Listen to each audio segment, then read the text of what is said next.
friends, welcome to Assam Health. So ভিডিওটোত আমি আলোচনা কৰিম আহিবলগীয়া DHS বা DME পৰীক্ষাৰ বাবে প্ৰয়োজন হোৱা খেল ৰিলেটেড বা স্পৰ্টছ ৰিলেটেড কিছুমান MCQ বা মক টেষ্ট। সো ভিডিওটো শেষলৈকে যাব, লগতে অসম হেল্থ চেনেলটো লাইক, শ্বেয়াৰ আৰু সাবস্ক্ৰাইব কৰিব। সো আজি আমাৰ ফাৰ্ষ্ট কোৱেশ্চনটো হৈছে বাস্কেটবল খেলৰ দল এটাত কিমানজন খেলুৱৈ থাকে? ওকে, কিমান? তো বাস্কেটবল খেলৰ এটা দলত মনত ৰাখিবা এটা দলত কিমানজন খেলুৱৈ থাকে? 5জন খেলুৱৈ থাকে। Okay, option A. নেক্সট কোৱেশ্চনটো হৈছে ৰাগবি খেলৰ এটা দলত কিমানজন খেলুৱৈ থাকে? ওকে, এটা দলত। তো ইয়াৰ এনসাৰটো হৈছে 15জন খেলুৱৈ, 15।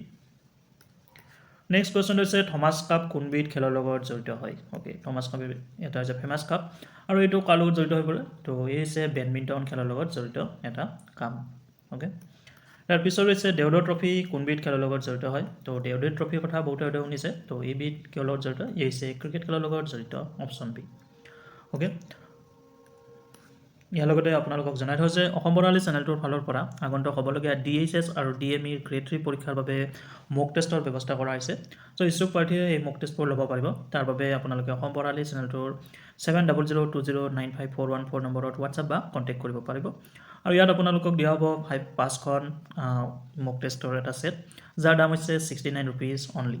ওকে, চ' ইচ্ছুক প্ৰাৰ্থীয়ে আমাৰ পৰা এই মক টেষ্টবোৰ কালেক্ট কৰিব পাৰিব বা ল'ব পাৰিব।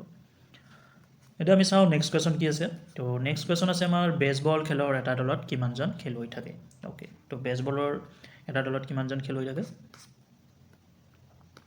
তো বেছবল খেলৰ এটা দলত থাকে আমাৰ 9জন খেলুৱৈ। মনত ৰাখিবা বেছবলৰ এটা দলৰ কিমানজন খেলুৱৈ থাকে? 9জন খেলুৱৈ। এটা আমি চাওঁ নেক্সট কি আছে। নেক্সট আছে ভলীবল খেলুৱৈ। তো ভলীবল খেলৰ এটা দলত কিমানজন খেলুৱৈ থাকে? তো ভলীবলৰ এটা দলত 6জন খেলুৱৈ থাকে। মনত ৰাখিবা এটা দলত খেলুৱৈ। আৰু ইয়াৰ লগতে আপোনালোকে অসম বৰ্ণালী চেনেলটোৰ হোৱাটছআপ আৰু টেলিগ্ৰাম গ্ৰুপত জইন হ'ব পাৰিব। তাৰ বাবে আমি ডেছক্ৰিপশ্যনত হোৱাটছআপ আৰু টেলিগ্ৰাম গ্ৰুপৰ লিংক দি দিছোঁ। তাত গৈ আপোনালোকে অসম বৰ্ণালী চেনেলটোৰ হোৱাটছআপ আৰু টেলিগ্ৰাম গ্ৰুপত জইন হ'ব পাৰিব। এইটো আমি চাওঁ নেক্সট কুৱেশ্যনটো কি আছে। নেক্সট কুৱেশ্যনটো হৈছে পল' খেলৰ দল এটাত কিমানজন খেলুৱৈ থাকে? ওকে, তো পল' খেলৰ এটা দলত কিমানজন খেলুৱৈ থাকে? 4জন খেলুৱৈ থাকে। ওকে, এইটো আমি চাওঁ নেক্সট কুৱেশ্যনটো কি আছে। নেক্সট কুৱেশ্যনটো আছে ৱাটাৰ পল' খেলৰ দল এটাত কিমানজন খেলুৱৈ থাকে? ওকে, এইটো হৈছে ৱাটাৰ পলৰ খেলৰ এটা দলত। ইয়াৰ যদি এনচাৰটো আমি চাওঁ, এনচাৰটো হৈছে 7জন খেলুৱৈ থাকে। এইটো আমি চাওঁ DLF ট্ৰফি কোনবিধ খেলৰ লগত জড়িত হৈ আছে? ওকে, তো DLF ট্ৰফিৰ কথা হয়তো বহুতেই শুনিছে। তো এই ট্ৰফিবিধ কোনবিধ খেলৰ লগত জড়িত হৈছে? ই জড়িত হৈ আছে ক্ৰিকেট খেলৰ লগত, অপশ্যন বি ক্ৰিকেট। ওকে, মনত ৰাখিবা DLF ট্ৰফি। নেক্সট কুৱেশ্যনটো হৈছে ইৰাণী ট্ৰফি কোনবিধ খেলৰ লগত জড়িত হৈ আছে? হয়তো এইটো বহুতে জানে।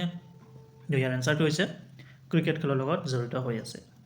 ওকে, তো ইৰাণী ট্ৰফি ক্ৰিকেট খেলৰ লগত জড়িত হৈ আছে।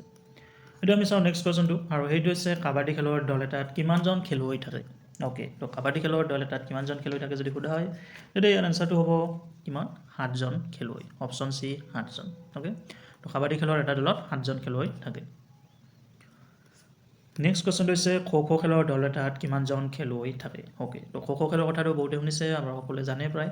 তো এই খেলৰ এটা দলত কিমানজন খেলুৱৈ থাকে? তো এই দলৰ এটা দলত থাকে 12জন খেলুৱৈ। ওকে, এইটো আমি চাওঁ নেক্সট কুৱেশ্যনটো, আৰু সেইটো হৈছে বৰদলৈ ট্ৰফিত কোনবিধ খেলৰ লগত জড়িত হৈ আছে? ওকে, তো বৰদলৈ ট্ৰফিৰ কথা হয়তো বহুতে শুনিছে, এইবিধ খেলৰ কথা শুনি থাকে। তো এই খেলবিধ বা এই ট্ৰফিবিধ কোনবিধ খেলৰ লগত জড়িত হৈ আছে? তো ই জড়িত হৈ আছে ফুটবল খেলৰ লগত। ওকে, ফুটবল খেলৰ লগত। তো বৰদলৈ ট্ৰফি কিহৰ লগত জড়িত হৈ আছে? ফুটবল খেলৰ লগত। এইটো আমি চাওঁ নেক্সট কুৱেশ্যন কি আছে। সেইটো হৈছে ডুৰাণ্ড কাপ কোনবিধ খেলৰ লগত জড়িত হৈ আছে? তো এইটো বহুতে চাগে শুনিছে ডুৰাণ্ড কাপ। তো এই কোনবিধ খেলৰ লগত জড়িত হৈ আছে? ডুৰাণ্ড কাপ জড়িত হৈ আছে ফুটবল খেলৰ লগতে। ওকে, ফুটবল খেলৰ লগত। তো ইয়াৰ পিছত আমি চাওঁ কি আছে। ইয়াৰ পিছত আছে আজলান শ্বাহ কাপ কাৰ লগত জড়িত হৈছে বা কোনবিধ খেলৰ লগত জড়িত হৈ আছে? Okay, Azlan Shah cup. তো ইয়াৰ যদি এনচাৰটো চাওঁ, ইয়াৰ এনচাৰটো হৈছে হকী খেলৰ লগত জড়িত হৈ আছে। ওকে, আজলান শ্বাহ কিহৰ লগত জড়িত হৈ আছে? হকী খেলৰ লগত। আৰু নেক্সট কুৱেশ্যনটো হৈছে ৰভাৰ্ছ কাপ কোনবিধ খেলৰ লগত জড়িত হৈ আছে? তো ইয়াৰ কথা বহুতে শুনিছে চাগে, ৰভাৰ্ছ কাপ। তো এই কোনবিধ খেলৰ লগত জড়িত হৈছে? ই জড়িত হৈ আছে ফুটবল খেলৰ লগত। ওকে, কিহৰ লগত? ফুটবল খেলৰ লগত, মনত ৰাখিবা। নেক্সট আমি চাওঁ। নেক্সট হৈছে ডেভিছ কাপ কোনটো খেলৰ লগত জড়িত হৈ আছে? আৰু এই কুৱেশ্যনটো বহুত কমন হয়, বহুবাৰ আহে। তো এই কোনবিধ খেলৰ লগত জড়িত হৈ আছে? তো ই জড়িত হৈ আছে টেনিছ খেলৰ লগত। ওকে, মনত ৰাখিবা ডেভিছ কাপ কিহৰ লগত জড়িত হৈ আছে? টেনিছ খেলৰ লগত। চ' আজিৰ ভিডিঅ'টো ইমানতে শেষ হ'ল। তো ভিডিঅ'টো চোৱাৰ বাবে থেংক ইউ, ধন্যবাদ।